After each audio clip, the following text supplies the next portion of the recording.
C'est l'estampe la plus connue dans le monde entier. La vague, réalisée en 1830 par le peintre japonais Hokusai, est la plus recherchée des visiteurs parmi les 500 œuvres actuellement exposées au Grand Palais à Paris.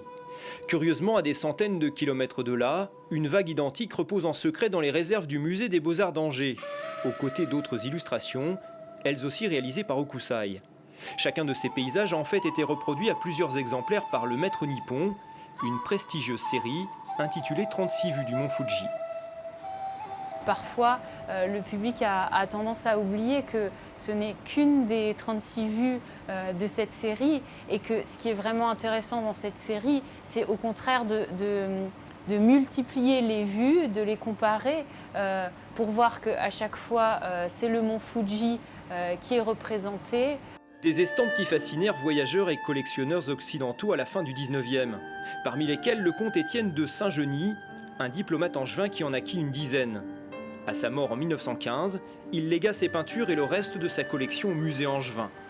C'est certain que son goût pour le Japon a permis au comte de constituer une collection remarquable et le fait qu'il ait donné l'intégralité de sa collection au musée a permis que ces feuilles ne soient pas dispersées et a permis d'enrichir considérablement le musée en art japonais.